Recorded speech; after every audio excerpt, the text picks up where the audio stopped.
Saturday night around 12:30. You and your family are in your home, watching TV, getting ready to go to bed for the night. All of a sudden you hear a noise, so you go to check it out. You notice now that your mailbox has been knocked down and your yard is littered with what used to be your mailbox. I have just described vandalism crime. Crimes that have ran rampant in the Smith Station area in the last few years. But not only talking about mailboxes being destroyed, cars being keyed, houses being vandalized, yards being used as dumping grounds for trash, and tires being slashed. Now, I have lived in the Smith Station area most of my life. I graduated right down the road on the football field. I've raised my children here, and now, which they are all teenagers themselves. Today, I would like to speak to you about the importance of implementing a teen curfew in the Smith Station area. This will help control the crime that is going through our streets, and also provide safety for our children. First, I would like to give you some more information on the crime statistics dealing with minor children in the United States to help prove the problem that exists not only in our community, but throughout the United States as well. There are 4,028 arrests daily of minor children. That equals to 1 arrest every 21 seconds. Of those arrests, 408 are drug arrests, 187 are violent arrests. This is from the State of America's Children Defense Fund organization, dated 2012 from Washington, D.C. The rest of the crimes are petty and theft crimes, but these crimes will lead a minor child down the road to more crimes and crimes of a more serious nature. Gun violence is the leading cause of death, with black minors between the ages of 1 to 19, and the second leading cause of death of all minors aged between 1 to 19. It is also known that violent crimes tend to increase during the night hours. Another problem with teens being out late at night is the drug and alcohol use tends to rise during these hours. As Harris and Q point out, adolescents are still immature and prone to risky behavior. This is from Parental Control, Adolescent Delinquency, and Young Adult Criminal Behavior, Journal of Child and Family Studies, August 1st, 2013, Springer Science and Business Media, Tallahassee, Florida. Even though crime is a problem for our area, there is something we can do to help control this crime and also keep our children safe and on the track to success.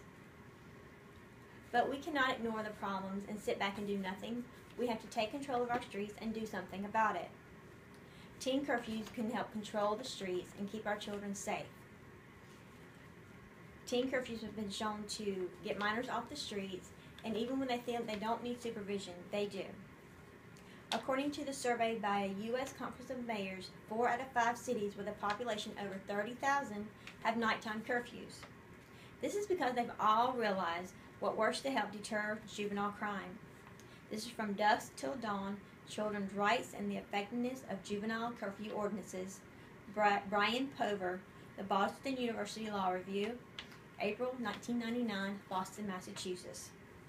Let's now look at some of the advantages of the teen curfew, as well as some of the disadvantages of not having a teen curfew.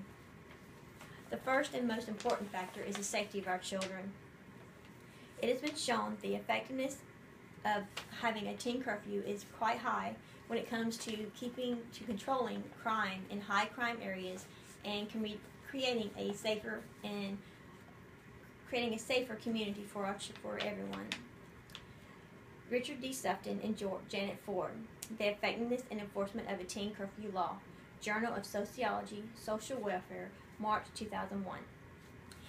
When a teen is given a night or curfew ordinance by the law, teens learn the consequences of their actions. If they are found to be out in the night past their curfew by law enforcement, they learn that they will either pay for this with either monetary or by completing community service.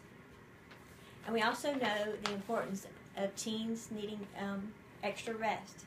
This is because of the development and rapid growth of their bodies and their minds.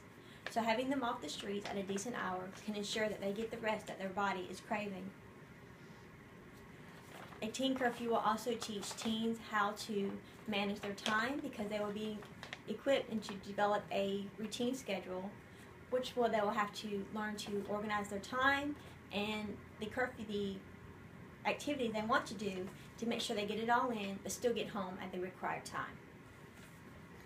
It is also stated that teens who are under teen curfew or teen curfew law ordinance tend to stay out of trouble, based on the fact from the Annals of the Academy of Political Science by Kenneth Adams, Effectiveness of Juvenile Curfews at Crime Prevention. This is based on the fact that if your teen is not on the street, they are less likely to be a victim of crime or to commit crimes. The disadvantages of not having a teen curfew is the rise of drug and alcohol use, the prevalence of sexual activity, and of course the violent crimes that can happen. Teens are known to become more violent as the hours get later, only because of sleep deprivation. When a teen is out later, they tend to get more agitated quickly, which can lead to being forced or easily provoked into a violent crime or to a fight.